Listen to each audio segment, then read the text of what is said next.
Kinakabahan ako, natatakot ako, gusto kong tumakbo pero hawak niya ang kamay ko. Iba't ibang babae, iba't ibang conversations. Rocky's Secret Files. Your story they never knew existed. Tinuruan niya ako kung paano maging isang mahusay na kabit. Yung puso ko parang sinasaksak sa sobrang sakit. Rocky's Secret Files. With Titan Jello. Rocky's Secret Files. Rocky's Secret Files.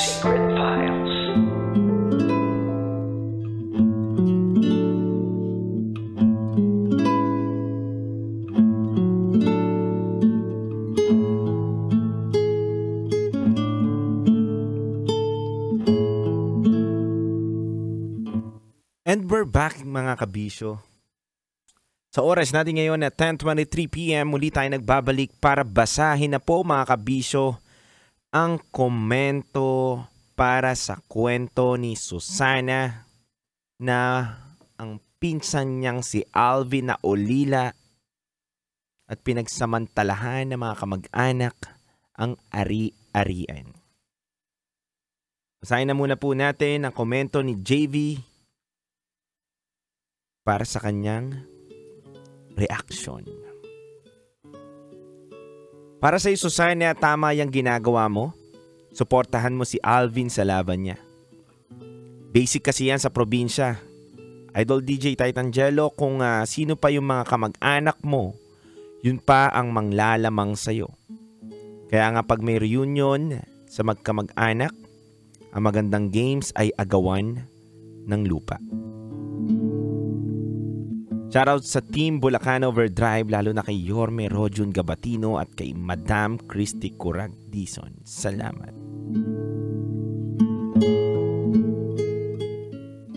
Sabi nandito ng ating kabisyo na si Sancho Charles, TG at DJ Rocky, di lang sila ganid at sakim, hipokrito at squammy pa sila. Yikes! May tita na mahadera tapos nagmana pa yung mga anak niya sa kanya. Kung ako yan, kasuhan niya ng estafa. Yikes, minamana pa yung hindi dapat siya yung tagapagmana. Bastos na akong bastos sa kamag-anak basta wala akong sasantuhin sa kanila. Pakikuha nga ng 115-inch TV. Anong gagawin mo doon? Ihahampas mo sa kanila yung 115.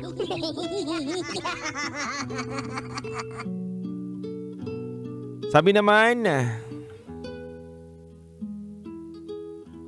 isang kabisyo natin dito, si Cherry. DJ Titan Jello at DJ Rocky, hindi na po bago yung ganitong kwento. Isa po akong biktima ng ganitong istorya at pangyayari sa buhay simula nung naging ulila po ko. Meron po kaming lupa sa may Tugigaraw. Malaki po yun. Almost 7,000 po yun. O 7. Ang pinakamasakit po sa akin, DJ Titan Jello at DJ Rocky, ay yung mga papeles po ay una tinago muna sa akin. Kinuha nila yung loob ko. At hanggang sa katulad po ng ginawa kay Alvin, pinapapirma po ako na ibebenta na lang daw po sa tiyahing ko yung mga lupa na pinamana sa akin ng aking nanay at tatay. Kaya kung ako kay Alvin, sana maging matalino siya. Sana totoo din ang pagtulong ni Susana sa kanya. Sana walang vested interest at walang iniintay na kapalit. May point si Cherry Minsan akala mo tinutulungan ka talaga eh. Pero may gusto lang palang makuha sa'yo. Yun lang ang nakakalungkot no? Hindi lahat ng tumutulong sa'yo ay may mabuting hangarin. Minsan, may kailangan lang din sila sa'yo. Sabi naman dito, ay isang kabisyo natin.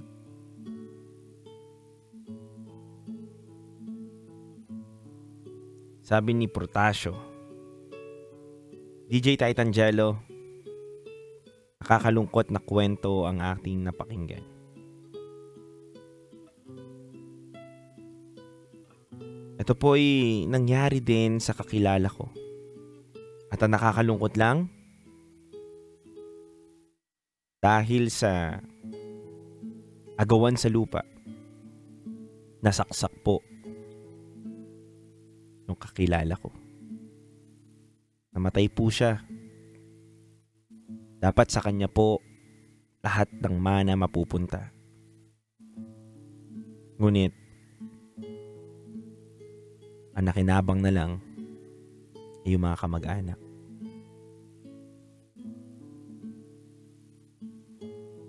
Sana po maging safe at maging maayos ang resulta ng pakikibaka nila Alvin at Susana sa mga pamana na matatanggap ni Alvin.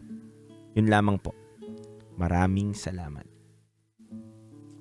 Marami pa mga kabisyo ang nagkomento at nagbigay ng kanilang mga suggestions sa ano ba dapat ang gawin ni Alvin at Susana. Para sa akin, kabisyo, tama yung ginagawa nila. Nasa due process sila ngayon. Nasa tamang proseso sila ng pagsampa ng kaso. Lalo na kung may mga pagkakamali talagang ginawa din yung kamag-anak ni Alvin sa kanila. Lalo na kay Alvin.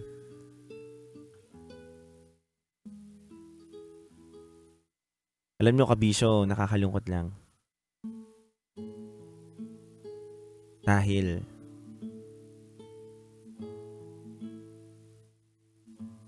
ang daming sakim sa mundo. Ang daming gusto na sila ang nakakaangat. Pero yung mga bagay na meron naman sila ngayon ay hindi galing sa malinis na pamamaraan. Galing sa pagiging ganid nila. Galing sa ibang tao na nagpakahirap tapos inangkin lang nila. Kaya mo bang tiisin?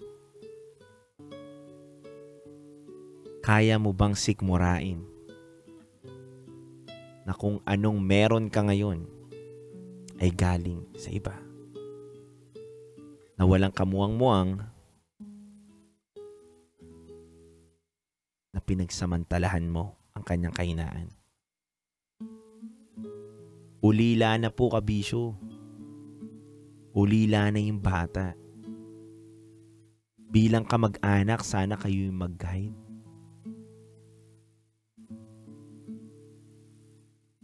Nakakalungkot lang. Nakakanginig ng laman na may mga taong lunod na sa ganitong ugali nila. Pagiging ganid, sakim, at makasarili.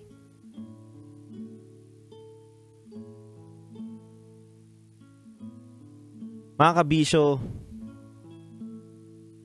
kung ikaw po ay may kwento, maaari kang magpadala sa ating basa princess na si Rakitera. Gamit po ang inyong email. Magpadala lang po kayo ng email sa kanya, rakitera@gmail.com, para po mabasa na po namin sa susunod ang inyong kwento. Mga kabisyo, susunod na po ang ating top secret. Maaari na po kayo magpadala ng magtumawag sa aming Viber line 0916-529-5595. Muli, kasama nyo po ang titindig sa mga pinaglalaban ninyo. DJ Titangelo, dito lang yan sa 90.7 Love Radio. Kailangan pa bang i-memorize yan? Basic. Metro's number one. Metro's number one. Love Radio.